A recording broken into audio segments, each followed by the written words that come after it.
Ya, Assalamualaikum warahmatullahi wabarakatuh. Perkenalkan nama saya Gentara Marwan. Kali ini saya akan review jurnal Scopus terkait dengan mata kuliah ekonomi sumber daya alam.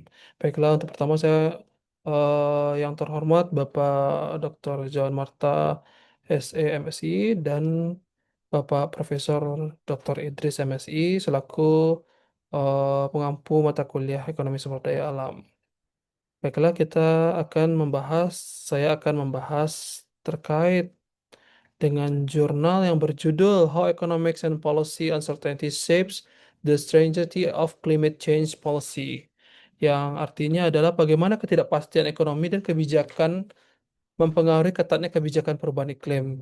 Jadi di sini, di jurnal ini yang ditulis oleh Guinness, McNuglu, DKK, dari Department of Economics, University of Palermo, Villa delle Scienze, Itali, yang jurnal terbitan Energi Economics tahun 2023, yang ditemukan dari hasil penemuan dari hasil jurnal ini adalah pengambilan kebijakan eh, perubahan iklim itu eh, diambil pada saat ketidakpastian meningkat. Jadi pada saat kepastian meningkat, di situ pemerintah mengambil kebijakan perubahan iklim.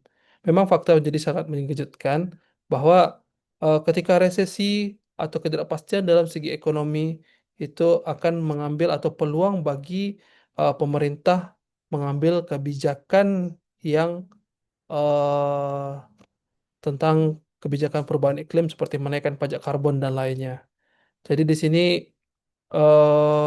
dalam ketidakpastian global, kebijakan seperti ini apakah bisa memperparah situasi ketidakpastian atau memang kebijakan tersebut adalah efektif pada saat ketidakpastian tersebut meningkat, dan bagaimana eh, kita breakdown dari hasil jurnal tersebut.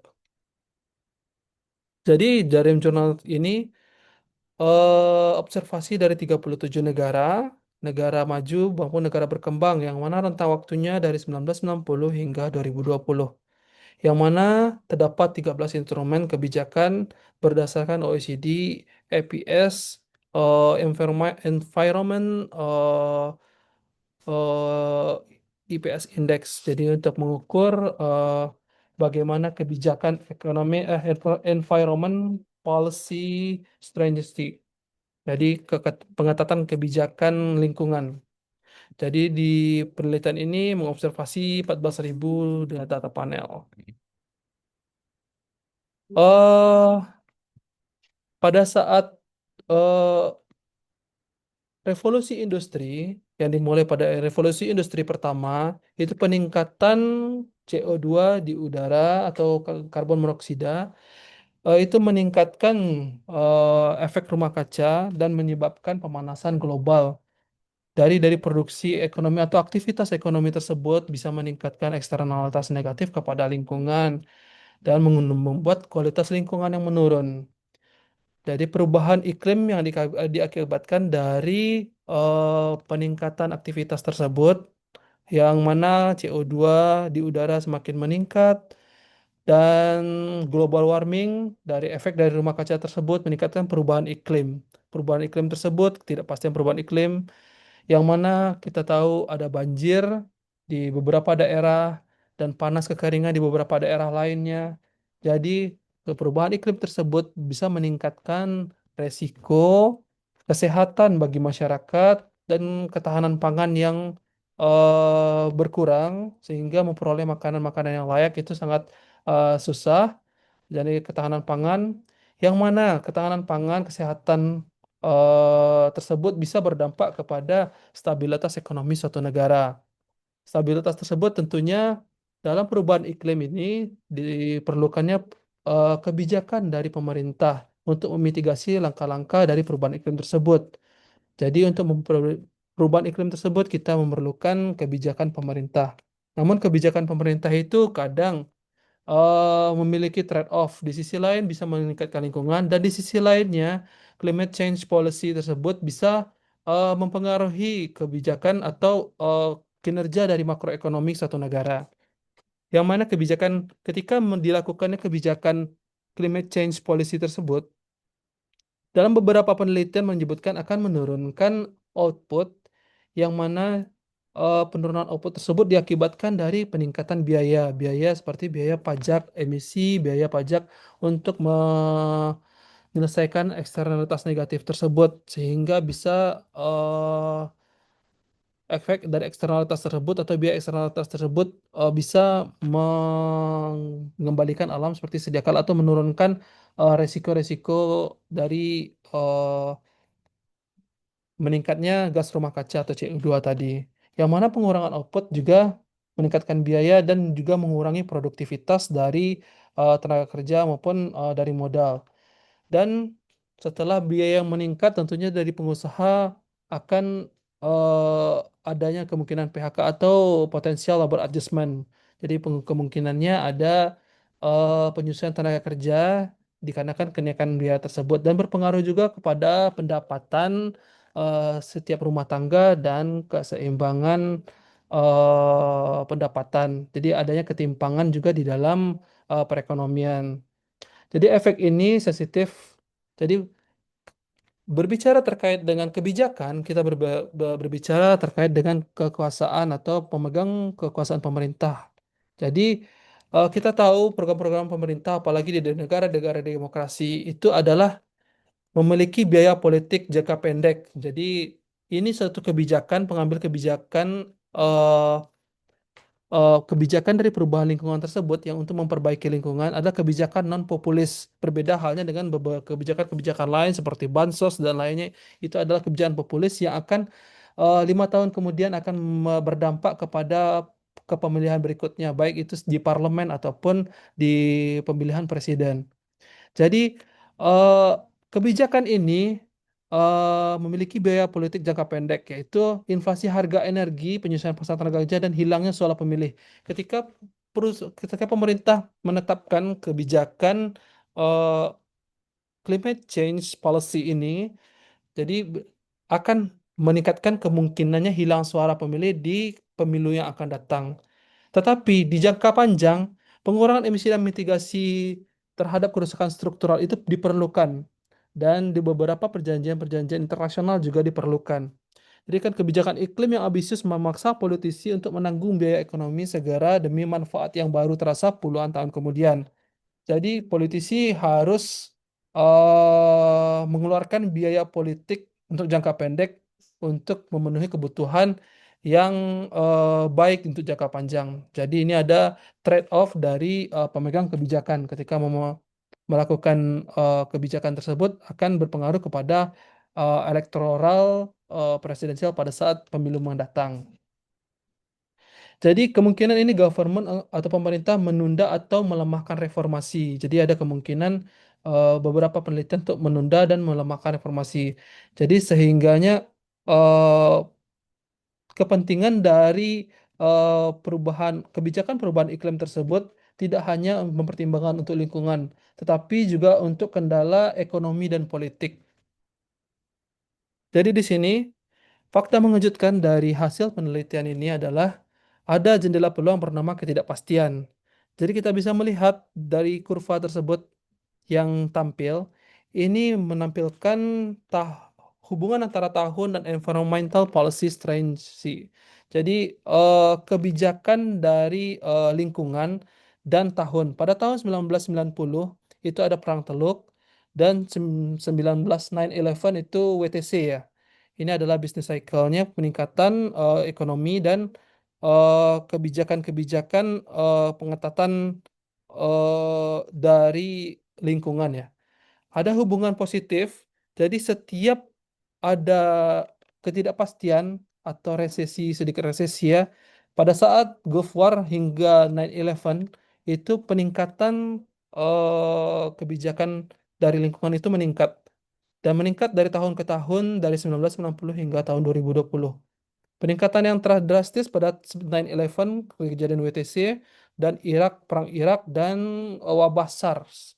Kita ingat wabah SARS di tahun 2000-an itu pada saat terjadinya goncangan di dalam atau ketidakpastian dalam ekonomi global, itu bisa meningkatkan dan ada hubungan positif juga terhadap kebijakan lingkungan tersebut. Dan pada saat 2008 survey debt crisis juga eh, ya subprime mortgage pada di Amerika 2008 juga meningkatkan eh, kebijakan terhadap lingkungan. Dan juga di tahun 2015-an terkait dengan isu Eropa Brexit keluarnya Inggris dari Uni Eropa itu juga sangat meningkat di tahun 2015. Beberapa negara Eropa ada gejolak di beberapa negara negara Eropa terutama di Inggris itu meningkat secara drastis. Dan pada saat coronavirus 2020 itu juga meningkat sangat drastis. Jadi di sini ada hubungannya pada saat pengambilan kebijakan dari perubahan iklim tersebut, pengambilan kebijakan dari perubahan iklim tersebut pada saat ketidakpastian atau peluang kepastian yang tidak yang tinggi. Jadi saat ketidakpastian memuncak, adopsi regulasi iklim tidak melambat, justru malah mengalami eskalasi. Jadi ketika pasien memuncak, eh, regulasi terkait dengan iklim terus meningkat. Jadi di sini eh, pada saat jadi penelitian sebelumnya juga fokus pada pengaruh eksternal. Jadi kita bandingkan penelitian ini dengan penelitian sebelumnya. Perbedaannya adalah beberapa peneliti sebelumnya itu meneliti terkait dengan pengaruh eksternal, yaitu seperti tekanan internasional. Kita tahu seperti G7 apabila ada seperti negara donasi yang melakukan kebijakan, negara lain akan mengikutinya sebagai kebijakan-kebijakan terkait dengan perubahan iklim. Dan penelitian Hamar dan Nathan 2018 cenderung menerapkan kebijakan untuk kerjasama atau sedangkan bekerja sama dengan negara lain. Dan penelitian Baldwin tahun 2019 tentang negara berkembang, kebijakan tersebut diikuti oleh beberapa negara berkembang dikarenakan kerjasama dengan negara pendonor. Jadi ada keterkaitan antara negara maju dan negara berkembang, dan juga terkait dengan eh, kayak organisasi internasional yang diikuti negara tersebut seperti itu, seperti G7 atau United Nations atau mungkin ada organisasi-organisasi lain yang ikut dan diikuti oleh negara-negara berkembang tersebut. Dan di sini juga penelitiannya kebijakan tersebut diambil untuk menekan pentingnya hubungan perdagangan dan keanggotaan dari sebuah kebijakan. Dan penelitian dari Frank Ausier 2006 itu ada seperti protokol Kyoto yang ditetapkan eh ya dari protokol tersebut beberapa negara mengikuti kebijakan-kebijakan perubahan iklim, ketidakpastian perubahan iklim tersebut. Dan beberapa untuk penelitian sebelumnya juga ada meneliti tentang kepercayaan dan kesadaran kebijakan publik dan kepercayaan institusi politik terhadap kolerasi politik dan kebijakan iklim di Eropa. Jadi secara struktural ada yang membahas tentang biaya energi dan distribusi dalam jangka pendek. Dan untuk ada beberapa penelitian juga, jadi ketidakpastian meningkat akan mengaburkan pemilih dalam membedakan dampak kebijakan ataukah secara ekonomi. Jadi ada penelitian dari Alesiana tahun 1990. Di sana ada peningkatan ketidakpastian tersebut akan mengaburkan dari elektoral pemilihan umum akan berdampak kepada eh, kebijakan tersebut diambil oleh siapa dan karena apa gitu. Jadi kebijakan tersebut dikarenakan pengaruh global kah atau memang dibuat sendiri gitu. Jadi mengaburkan dampak dari kebijakan tersebut.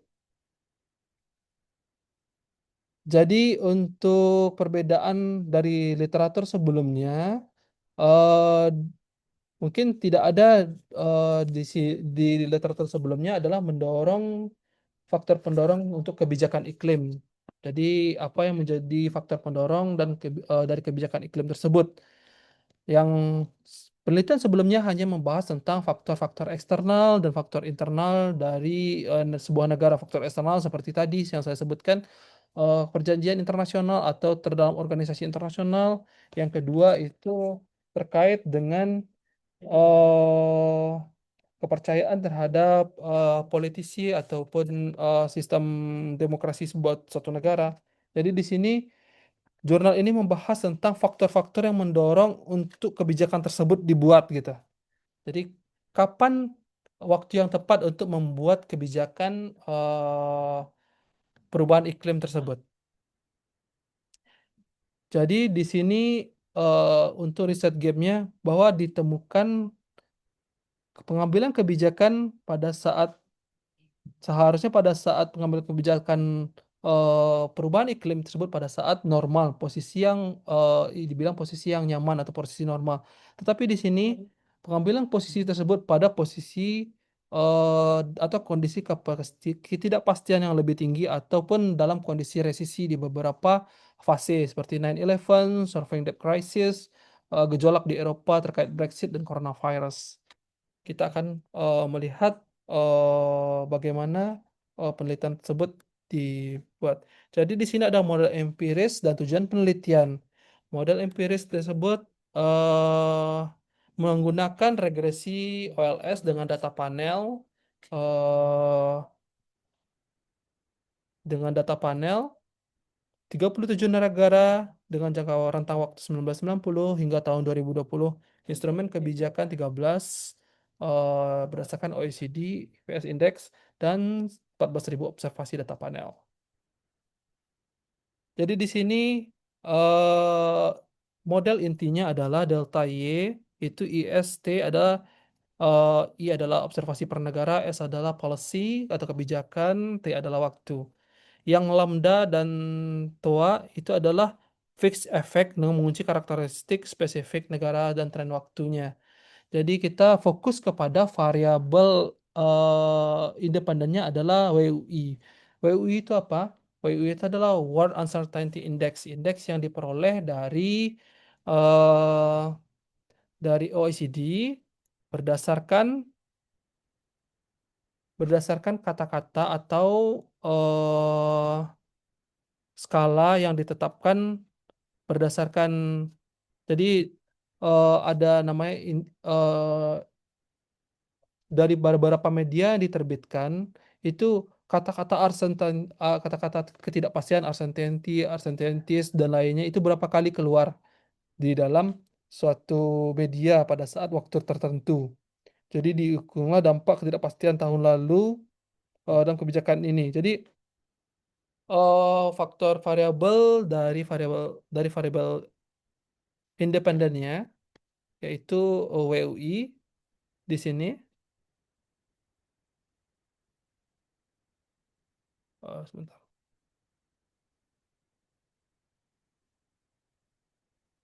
Faktor variabel independennya adalah delta WUI itu ada lag 1 tahunnya. Berarti ketidakpastian masa lalu mempengaruhi perubahan kebijakan masa ini. Ini adalah perubahan kebijakan dan pengetatan iklim atau regulasi perubahan ya deltanya. Di sini ada faktor lag-nya juga dimasukkan. Jadi tingkat regulasi awal menangkap efek kebijakan konvergensi. Jadi kebijakan ekonomi yang masa lalu, tahun lalu berpengaruh kepada kebijakan ekonomi yang masa kini. Seperti itu. Jadi untuk dalam model ini juga ada robustness atau pengujian yang eh, agar lebih kuatnya dalam pengujian ini ada variabel instrumen dan beberapa eh, dikaitkan dengan business cycle, pola pemerintahan dan political support. Jadi di sini 37 negara, 13 kebijakan mengenai climate change policy.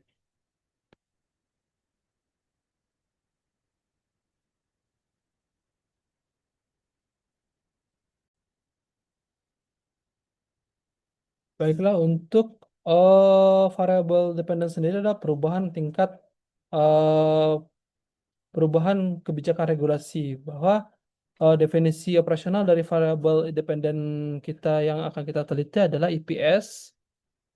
EPS adalah Economic Policy Strain pengetatan kebijakan lingkungan. Jadi di sini ada 3 kebijakan pengetatan lingkungan yaitu market base berdasarkan pasar itu seperti kebijakan pajak karbon, CO2 purification, energi terbarukan, CO2, dan kebijakan-kebijakan yang terkait dengan izin emisi atau yang dapat diperdagangkan.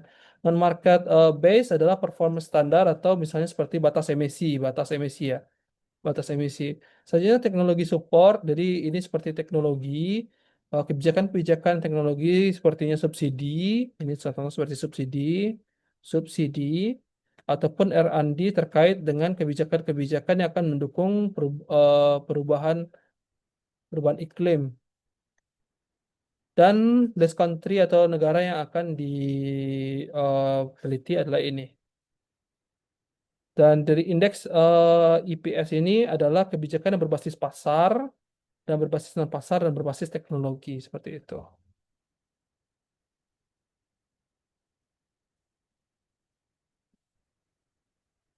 Selanjutnya dari sini kita masuk ke variabel independennya adalah WUI.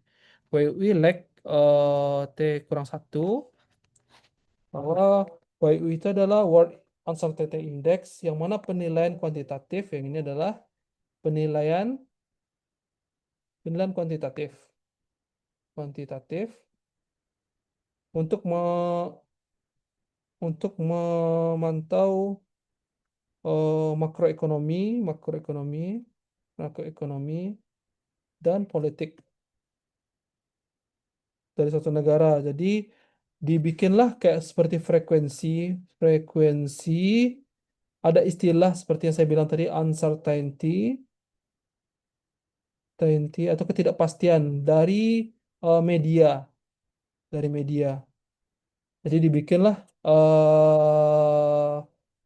penelitian berdasarkan kata-kata ini sering muncul di beberapa media, dan dari isu-isu tersebut dibuatlah indeks yang bernama WUI. Kenapa memakai variabel WUI? Karena beberapa indeks tersebut sudah terdaftar di OECD, dan juga ini sudah ada di beberapa datanya di OECD.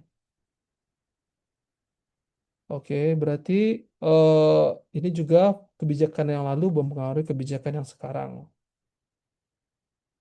Jadi dari hasil model ini, jadi tidak semua kebijakan iklim diciptakan sama.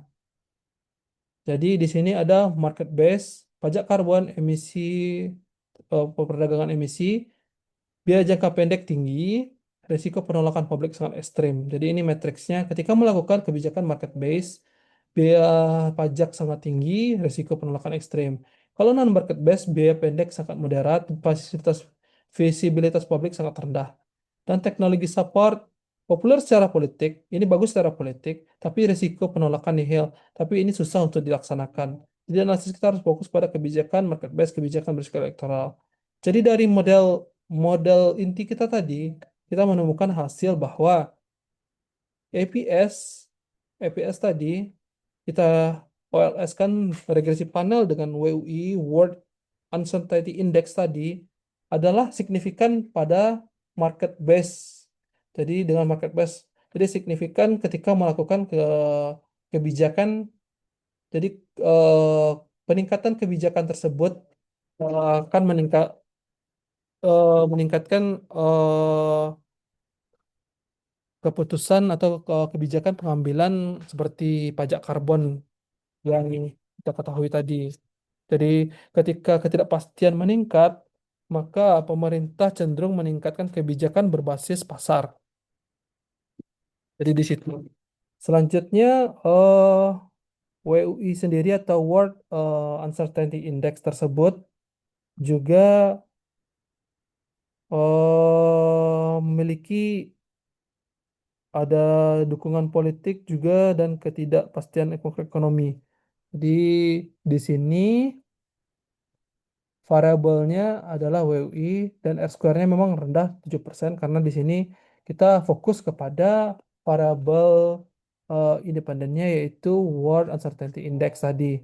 Bahwa hanya signifikan di market base. Jadi terjadinya eh, peningkatan ketidakpastian tersebut berpengaruh signifikan terhadap kebijakan pasar.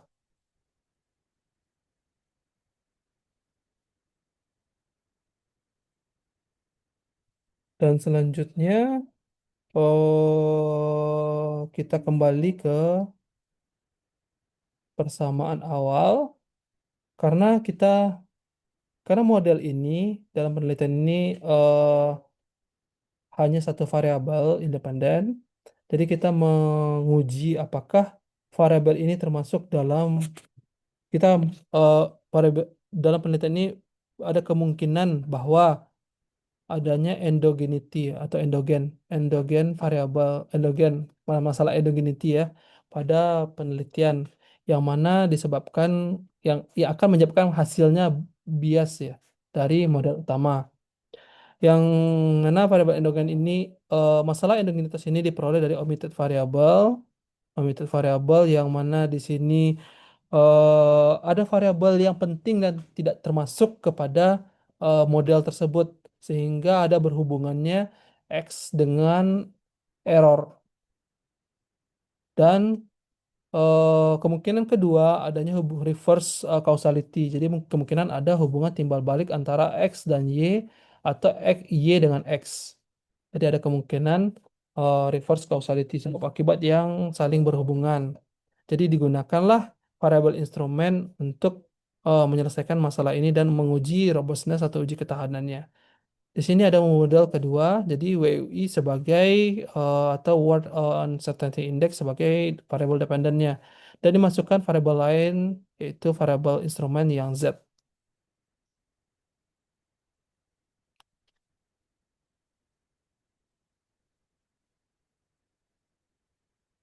Jadi untuk setelah kita menemukan hasil dari baseline model bahwa pengukuran utama ketidakpastian terhadap kebijakan iklim.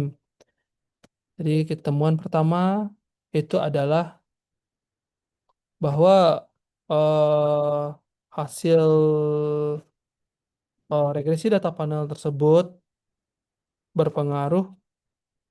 Jadi di sini juga sejalan dengan hasil regresi. Jadi log WUI, jadi standar deviasinya meningkat 0,82% dan kebijakan pasar juga ketika ketidakpastian meningkat 0,13 tadi 0,8% dari standar deviasi tadi akan meningkatkan 0,13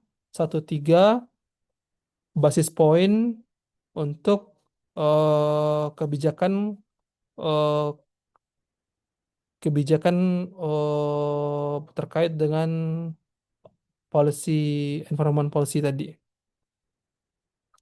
Dan ini didukung juga ketika guncangan 2008 tadi ketidakpastian meningkat 40% dan peningkatan itu juga meningkatkan eh, konsistensi terhadap kasus nyata yaitu perdagangan Uni Eropa meningkatkan ada kebijakan dari Uni Eropa dan ada seperti di Brazil juga ada penetapan seperti ada resesi blackout ya blackout 2021 2001 maksudnya.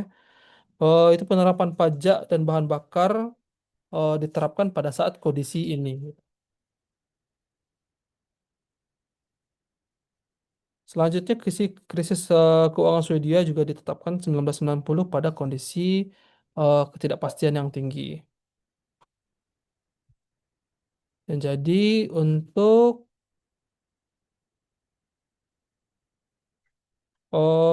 instrumen variabel tadi, kenapa bisa kita cari untuk instrumen variabel yang mana untuk tahap instrumen variabel adalah Z fungsi. Ini adalah first conditionnya. Conditionnya adalah first conditionnya adalah WUI adalah fungsi dari variabel Z. Variabel Z itu apa?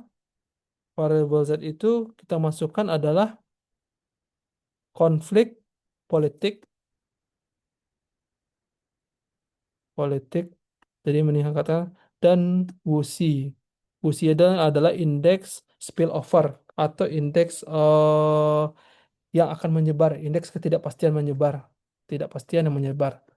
Jadi ada dua variabel di sini adalah WUSI dan konflik atau revolution shock. Revolution shock. Jadi setelah kita melakukan first condition, kita lakukan reduce form yang mana bahwa ada hubungan tidak langsung antara delta Y dengan fungsi variabel instrumen. Setelah itu baru kita lakukan secondary condition dengan ini setelah kita meregresikan ini dengan variabel instrumen Z, kita akan mendapatkan parameter WUI cap. WUI cap ini kita akan eh, meregresikannya dengan atau mengestimasinya dengan eh, variabel IPS tadi sebagai variabel independen. Jadi delta Y diestimasi eh, WUI cap dipengaruhi oleh eh, delta Y. Jadi jadi hasilnya sama, hasilnya signifikan, signifikan, signifikan pada market base. Jadi setelah kita buktikan bahwa variabel instrumen tersebut ini adalah hasil estimasi, di sini adalah hasil estimasinya bahwa ada dua variabel V-shock dan WUSI tadi. Shock adalah berarti shock yang reformasi dari politik. WI ada WUSI adalah efek spillover, spillover. Jadi hasilnya signifikan mempengaruhi Z dan juga mempengaruhi secara tidak langsung adalah IPS. Jadi model ini valid dan eh, dari hasil model V tersebut bahwa koefisien beta market EPS tetap positif dan signifikan pada 0,0081. Bukti bahwa hubungan bersifat kausal sangat kuat dan lolos di ambang batas. Jadi model ini model yang dari model base kita tadi itu sangat kuat untuk menjelaskan bahwa eh, menghindari bias dalam estimasi. Selanjutnya, setelah kita melakukan uji terhadap melakukan instrumen variabel untuk mengatasi masalah homogenitas, selanjutnya ada heterogeneity model yang kita melihat apakah kebijakan ini efek antara negara demokrasi dan negara lainnya. Mungkin asumsi dasar kita negara demokrasi lebih responsif terhadap kebijakan ini dibandingkan negara-negara yang tidak demokrasi murni. Dan juga kita bisa melihat mekanisme efek model political support atau dukungan politik terhadap variabel-variabel interaksi antara kebijakan dan ketidakpastian untuk menguji mekanisme politik dalam biaya elektoral. Di sini kita bisa melihat dari tabel 3 hasil estimasi dari World Uncertainty Index terhadap yang full demokrasi versus negara lain. Jadi lebih signifikan kepada negara-negara yang full demokrasi dibandingkan dengan negara yang tidak full demokrasi. Jadi berpengaruh dan responsif terhadap kebijakan-kebijakan perubahan iklim tersebut. Jadi di sini kondisi demokrasi, efek pendorong ketidakpastian hanya berlaku di demokrasi penuh.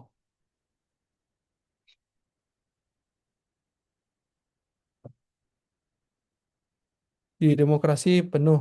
Di negara autokrasi tekanan pemilu rendah, WUI tidak berdampak. Dan kekuatan pemerintah atau rezim penguasa sangat dominan mayoritas pada parlemen di 64% lebih atau sistem presidensial absolute urgency menggunakan krisis sebagai dalih pelemahan. Jadi bisa dengan ada kalau di sini kita lihat dari jurnalnya ada beberapa estimasi yang dilakukan,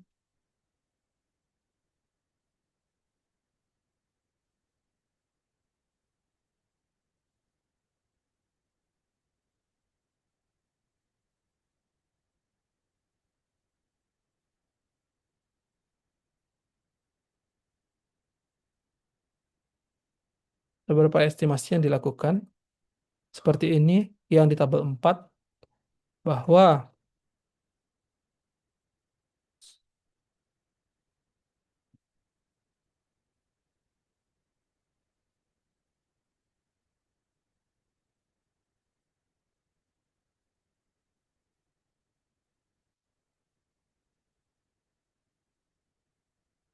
bahwa di sini ada dampak dari IPS non-linear. Jadi di sini adalah tentang kebijakan demokrasi presidensial tadi, dan kemenangan yang dari parlemen tadi. Dan ada dengan resisi siklus bisnisnya. Jadi dibikin variabel dummy pada saat satu dan nol itu pada saat kondisi meletakkan satu pada saat kondisi GDP negatif. GDP negatif.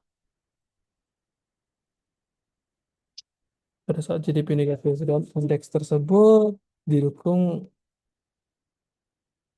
Jadi saat kontraksi ekonomi terjadi, kemampuan ketidakpastian memicu perubahan iklim ikut melemah. Dari sisi sendiri menikmati efek sukses WI. Jadi kalau dalam jurnal ini eh di perubahan peletakan dami tersebut tidak terlalu signifikan mempengaruhi keputusan perubahan iklim. Jadi di sini kita bisa melihat ada efek dari informasi. Jadi di sini hasil dari regresi inti kita adalah ketidakpastian membuka jalan bagi kebijakan tersulit.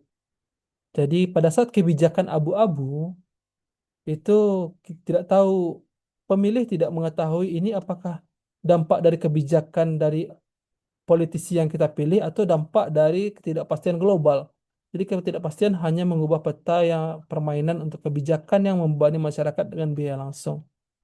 Jadi di sini ada beberapa penemuan. Jadi pada saat ketidakpastian tinggi itu adalah pengambilan kebijakan kontroversial yang tidak akan jelas masyarakat akan menyalahkannya.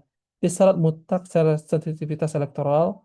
Jadi setelah diregresi dengan rezim otokrasi atau negara yang tidak demokrasi dan negara penuh demokrasi, dampak ketidakpastian maksimal. Alasan di sini politisi hidup atau mati berdasarkan siklus pemilu jangka pendek, berarti berdasarkan kebijakan populis yang dipilih oleh pemerintah. Dan tanpa pemilu yang nyata, penguasa tidak membutuhkan federal. Jadi tanpa demokrasi itu bisa seperti negara-negara komunis dan lainnya itu tidak diperlukan untuk pengambilan kebijakan pada saat krisis. Jadi di sini eh, untuk kabut politik atribusi yang terputus.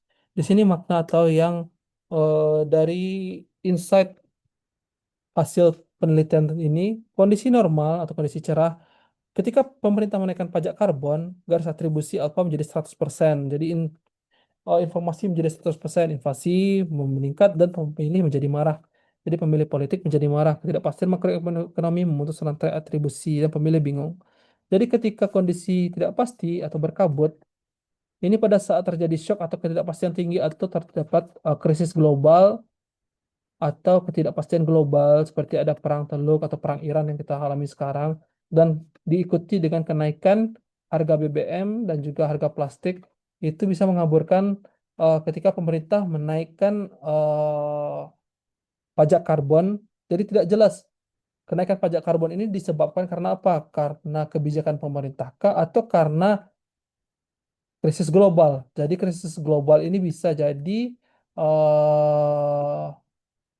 apa namanya? eh suatu hal yang benar tapi dengan menyalahkan kondisi, kebijakan yang benar tapi menyalahkan kondisi yang akan menyelamatkan eh, pemimpin tersebut dalam pemilu seperti itu. Jadi di sini simpulan dari hasil temuannya adalah bias instrumen sistematis. Jadi ketidakpastian ekonomi politik secara signifikan memicu kebijakan yang paling berat secara politik. Jadi pada saat kapan kebijakan kebijakan iklim tersebut diambil dan signifikan kebijakan iklim diambil signifikan pada saat ketidakpastian pastian meningkat meningkat ya. Dan dua, membuka jendela peluang. Jadi ketidakpastian menyembunyikan biaya ekonomi jangka pendek dari kebijakan di mata publik. Jadi ketika pemerintah menaikkan eh, biaya dari karbon dan lain-lainnya itu juga bisa membuka peluang untuk menyalahkan ketidakpastian global. Yang ketiga adalah syarat kondisi institusional. Fenomena ini eksklusif bagi negara maju dan negara-negara pemerintah yang memiliki akuntabilitas pemilu yang tinggi. Jadi memanfaatkan tabir ketidakpastian di dalam kebijakan ekonomi tersebut. Selanjutnya,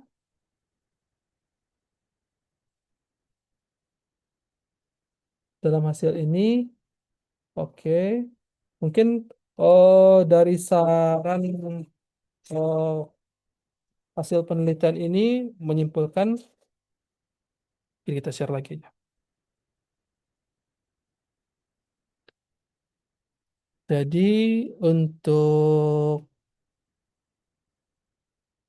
saran untuk penelitian selanjutnya adalah ketidakpastian, mungkin menambahkan indikator lain terhadap ketidakpastian global seperti indikator-indikator di luar dari UI. Menambahkan indikator sarannya, saran menambahkan indikator di luar dari WUI. Yang kedua adalah analisa, menganalisa lebih rinci tentang pajak, analisa tentang kebijakan dan pajak karbon. Dan perluasan sampel, mungkin bisa lebih ke perluasan sampel negara maju versus negara berkembang. Dan juga eh, long run versus short run. Jadi jangka panjang dan jangka pendeknya seperti apa. Itu menjadi saran untuk penelitian selanjutnya. Baiklah, sekian untuk presentasi terkait dengan review jurnal ini. Jadi, eh, dari hasil penelitian ini, kita bisa menyimpulkan bahwa kebijakan perubahan iklim tepat diambil pada saat kondisi ketidakpastian yang tinggi. Jadi, disitulah peluang penguasa atau pemerintah mengambil kebijakan-kebijakan yang tidak populer atau yang tidak populer. Dengan kebijakan tersebut diambil, masyarakat atau pemilih akan beranggapan bahwa kebijakan tersebut diakibatkan karena faktor eksternal yang mempengaruhi kenaikan-kenaikan harga barang dan mempengaruhi kinerja makroekonomi seperti ketidakpastian ataupun eh, gocangan-gocangan resesi global gitu. Jadi eh, biaya politisi sangat rendah ketika ketidakpastian. Bahkan ketika ketidakpastian tinggi tersebut bukan hal yang menakutkan untuk menambah resiko kebijakan-kebijakan yang akan menaikkan inflasi dan lainnya. Baiklah, mungkin kita bisa lihat di beberapa mungkin di negara kita ya, terkait dengan beberapa kebijakan-kebijakan non populis yang diambil pada saat sedang bergejolak, seperti kemarin di awal 2025, kebijakan-kebijakan terkait dengan gaji DPR dan lainnya itu diambil pada saat semuanya lagi bergejolak dan ketidakpastian.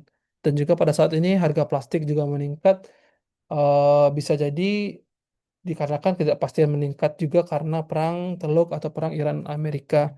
Dan apa bisa jadi itu menjadi pengambilan kebijakan eh, kenaikan harga-harga plastik di saat ini.